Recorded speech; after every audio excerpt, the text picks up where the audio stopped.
എന്തെന്നാൽ ഈ വരികളിൽ അടങ്ങിയ വിവാദങ്ങൾക്കെതിരെ അക്കമിട്ട മറുപടികളുമായി ഒരാൾ രംഗത്ത് വന്നു. ബഹുമാനപ്പെട്ട കടായിക്കൽ നലവർ മൊയ്തീൻ കുട്ടി ഹാജി. വിശ്വാസി മനതലങ്ങളെ അങ്ങേയറ്റം ചാഞ്ചല്യപ്പെടുത്തുന്ന ഈ വരികൾ എഴുതിയ കേവലം മുസ്ലിം നാമധാരിയായ എന്നാൽ നിരീശ്വരവാദം വെച്ച് പുലർത്തിയിരുന്ന ആ വ്യക്തിയെ ഷെയ്ത്താനെ എന്ന് അഭിസംബോധന ചെയ്തുകൊണ്ട് പരുഷമായ ഭാഷയിലും അങ്ങേയറ്റം ആക്ഷേപഹാസ്യ രൂപേണയും മഹാനവറുകൾ എഴുതിയ വർത്തമാനകാലത്ത് വളരെയധികം പ്രസക്തമായ ആ വരികൾ നമുക്ക് കേട്ടു നോക്കാം. മലിക്കുൽ മുലൂക്കിനെ കാണാനേ മഹിഷറ വിട്ട് കടക്കേണേ, വലിയൊരു പാലം കടക്കണമെന്നത് മരിച്ചോർക്കല്ലട ശൈത്വാനേ. രാജാതിരാജനായ റബ്ബ് സുബ്ഹാനഹു വ തആലയെ കാണുന്നുണ്ടെങ്കിൽ നീ പറഞ്ഞതുപോലെ അത്ര എളുപ്പമൊന്നുമില്ല. അതിന് ആദ്യം മഹ്ശറ എന്ന് പറയുന്ന സ്ഥലത്ത് എത്തണം. അതിനുശേഷം സിറാത്ത് പാലം എന്ന അതിലും വലിയ കടമ്പമുണ്ട്. അതൊക്കെ കടന്നു ചെന്നാലും അതൊക്കെ മരിച്ചോർക്ക് പറഞ്ഞ കാര്യമല്ലേ, ഇതിനെ ഇവിടെ നിന്ന് നിഷേധിച്ചിട്ട് എന്താണ് കാര്യം ശൈത്താനെ എന്ന് മഹാനവറുകൾ ചോദിക്കുകയാണ്. തുടർന്ന് മനസ്സിനു വേണ്ട ഹയാത്തിന് മരുന്നുണ്ട് മക്കത്ത് വിൽക്കുന്നു. മനസ്സിന് വേണ്ട ഹയാത്ത് അഥവാ ആത്മീയമായ സംസ്കരണത്തെ കുറിച്ചാണ് ഹാജി പറയുന്നത്. ആ ആത്മീയ സംസ്കരണത്തിനുള്ള മരുന്ന് അത് മക്കത്താണുള്ളത്. അതായത് അഷ്റഫുൽ ഖൽഖ് സ്വല്ലല്ലാഹു അലൈഹി വസല്ലം തങ്ങൾ കൊണ്ടുവന്ന ദീനുൽ ഇസ്ലാമും ഖുർആനും മറ്റു അനുബന്ധങ്ങളുമാണ് ആ മരുന്ന് എന്ന് ഹാജി പറഞ്ഞു വെക്കുന്നു. മനസ്സിനു വേണ്ട ഹയാത്തിന് മരുന്നുണ്ട് മക്കത്ത് വിൽക്കുന്നു.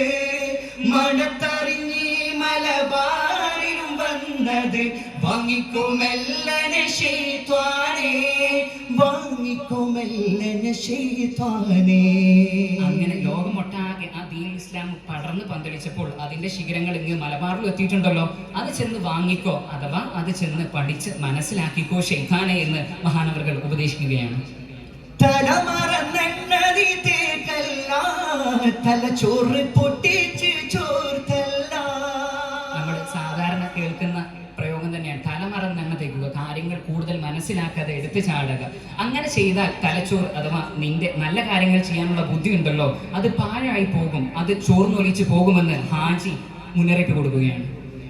തലമറന്നെണ്ണതി തേക്കല്ല, തലച്ചോറ് പൊട്ടിച്ച് ചോർത്തല്ല. തലമുറ തച്ച് പൊളിച്ച ബജാറില് താത്തി വിൽക്കുന്നു ശൈത്വാനേ, താത്തി വിൽക്കുന്നു ശൈത്വാനേ. അങ്ങനെ തലമുറയായി കൊണ്ടുവന്ന പൂർവികന്മാർ കൊണ്ടുവന്ന ഈ ദീനുൽ ഇസ്ലാം എന്ന പച്ച കൊമേത കണ്ടല്ലോ, അത് നീ ബജാർ എന്ന് പറയുന്നത് അങ്ങാടി അഥവാ പൊതുസമൂഹത്തിൽ നീ താത്തി അതിനെ വികൃതമാക്കി മോശമാക്കി വില കുറച്ച് കച്ചവടം ചെയ്യേണ്ട, അവതരിപ്പിക്കേണ്ട ശൈത്താനെ എന്ന് മഹാനവറുകൾ താക്കീത് കൊടുക്കുകയാണ്. അക്കാലത്ത് ഈ പാട്ടുണ്ടാക്കിയ ഓളം ചെറുതൊന്നുമല്ലായിരുന്നു, മറിച്ച് ഒരുപാട് നിരീശ്വരവാദികളെ ഇസ്ലാമിലേക്ക് എത്തിക്കാൻ ഈ ഗാനത്തിന് സാധിച്ചു എന്ന് ചരിത്രം. കേവലം ഒരു ഗാനരചയിതാവ് മാത്രമായിരുന്നില്ല മഹാനായ ഹാജി അവർകൾ, മറിച്ച് അള്ളാഹുവിന്റെ ആരിഫും ഹഖായിഖിന്റെയും തൗഹീദിന്റെയും ഉത്സാരങ്ങൾ കൊണ്ട് വലിയ കാവ്യങ്ങളും വിരുദ്ധങ്ങളും രചിച്ചിരുന്ന മഹാമനുഷ്യായിരുന്നു. അതിനുദാഹരണമായ ഒരു സംഭവം കാണാൻ സാധിക്കും. സ്വാതന്ത്ര്യ സമര കാലത്ത് അധിനിവേശ ശക്തികൾക്കെതിരെ പ്രതികരിച്ചതിനു വേണ്ടി മഹാനവറുകളെ അറസ്റ്റ് ചെയ്ത് കള്ളക്കേസിൽ കുടുക്കി വധശിക്ഷയ്ക്ക് വിധിക്കുന്ന ഒരു സംഭവം കാണാൻ സാധിക്കും. അങ്ങനെ ശിക്ഷ നടപ്പിലാക്കാൻ വേണ്ടി തൂക്കുകാരന്റെ മുന്നിൽ എത്തിച്ച മഹാനവറുകളോട് അവസാനമായി വല്ല അഭിലാഷവും ഉണ്ടോ എന്ന് ചോദിച്ചപ്പോൾ തനിക്കൊരു പാട്ട് പാടണമെന്ന് പറയുകയും അങ്ങനെ ആ തൂക്കുകാരന്റെ മുന്നിൽ വെച്ച് 313 മുർസലീങ്ങളെ തപസ്സുലാക്കിക്കൊണ്ട് ആത്മീയോജ്ജലമായി മഹാനവറുകൾ പാടിയ വരികൾ കേൾക്കാം. ജന്നാത്തുൽ ഫിർദൗസിലിരിക്കും ക്ഷേമക്കിരീടരാകിയ 313 മുർസലീങ്ങളെ, 313 മുർസലീങ്ങളെ. ശിക്ഷയിൽ ഉൾപ്പെട്ടുങ്ങളമുകിയുദ്ധീൻ ജയിലിൽ കിടന്നിട്ട് വിളിച്ചിടു സങ്കിടമൊക്കെ നിവർത്തി മാങ്ങളെ, 313 മുർസലീങ്ങളെ, 313 മുർസലീങ്ങളെ. സ്വർഗീയാരാമങ്ങളിൽ കഴിയുന്ന അമ്പ്യാക്കളുടെ കൂട്ടത്തിൽ കിരീടരാകിയ അഥവാ കിരീടം ചൂടിയവരായ 313 മുർസലീങ്ങളെ വിളിച്ച് മഹാനവറുകൾ ആരംഭിക്കുകയാണ്. എന്തിനാണ് അവരുടെ തവസ്സുൽ ചേരുന്നത്? ശിക്ഷയിൽ അകപ്പെട്ട് ജയിലിൽ കിടക്കുന്ന ഉങ്ങൾ മുഹ്യിദ്ദീൻ അഥവാ നിരപരാധിയായ നിങ്ങളുടെ മുഹ്യിദ്ദീൻ പറയുന്ന ഈ സങ്കടം, ഞാൻ ഈ സങ്കടങ്ങൾ അറിയിക്കുകയാണ് മാങ്കളെ, ബഹുമാന്യരായ മുർസലീങ്ങളെ എന്ന് മഹാനവറുകൾ തേടുകയാണ്. മുന്നിലെ ആ ബുൽ ബശറാകിയ എന്നുടെ ആദം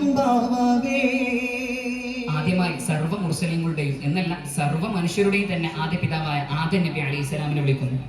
മുച്ചുടെ സീറും മുൽബശറായന കച്ചിയമിന്തരുൾ ഹവ്വാവേ. മുച്ചുടെ സീർ അഥവാ മുഴുവൻ ശിരസുകൾ, അതായത് മനുഷ്യകുലത്തിന്റെ മൊത്തം മാതാവായ ഹവ്വ ഉമ്മയുടെ പേരിലും. മുന്നിയ അബുൽ ബശറാദിയ മുന്നുടെ ആദം ബാബാവേ. മുച്ചുടെ സീറും മുൽബശറായന കച്ചിയമിന്തരുൾ ഹവ്വാവേ. തന്നി സ്വലാത്ത് കൊടുത്തു വിവാഹമേ ജന്നാത്തിന് മുടിത്തീവേ. കന്നി സ്വലാത്ത് കൊടുത്ത് വിവാഹമേ ജന്നാത്തിന് മുടിത്തീവേ. തങ്കമഴയറ ഫാത്തികൾ കൊണ്ട് മുഖം കൊടുത്തേ ദുനിയാവേ. 313 മുറുസലീങ്ങളെ, 313 മുറുസലീങ്ങളെ. അങ്ങനെ സ്വർഗീയ ലോകത്ത് വെച്ച് സ്വലാത്ത് മഹറായി നൽകി ആദം ഹവ്വ ദമ്പതിമാരുടെ വിവാഹം കഴിയുകയും ശേഷം ഭൂമിയിലേക്ക് ഇറക്കി ആ ഒടുക്കം അറഫയിൽ വെച്ച് സംഗമിച്ച് ആ സന്താന പരമ്പരയിൽ ഉണ്ടായ മുഴുവൻ മുർസലിങ്ങളെയും തവസുലാക്കിക്കൊണ്ട് മഹാനവർകൾ ആ ഗാനം ആലപിച്ച് കഴിഞ്ഞപ്പോഴേക്കും ആ ഉത്തരവിട്ട ജഡ്ജി ഉണ്ടല്ലോ, അദ്ദേഹത്തിന്റെ അരമനയിൽ സുഖനിദ്രയിലായിരുന്നു. പെട്ടെന്നൊരു അശരീരിയും ഒരു ചാട്ടവാർ കൊണ്ടൊരു അടിയും അവർക്ക് അനുഭവപ്പെട്ടു. വിടടാ മുഹ്യിദ്ദീനെ എന്നൊരു അലർച്ചയും.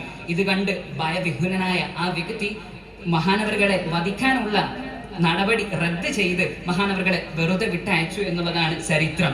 ആ മഹാനവറുകളുടെ തീരുനോട്ടം നമ്മിൽ ഉണ്ടാകട്ടെ എന്ന് മാത്രം പറഞ്ഞുകൊണ്ട് നിർത്തട്ടെ. അസ്സലാമു അലൈക്കും വറഹ്മത്തുള്ളാഹി തആല വബറകാതുഹു.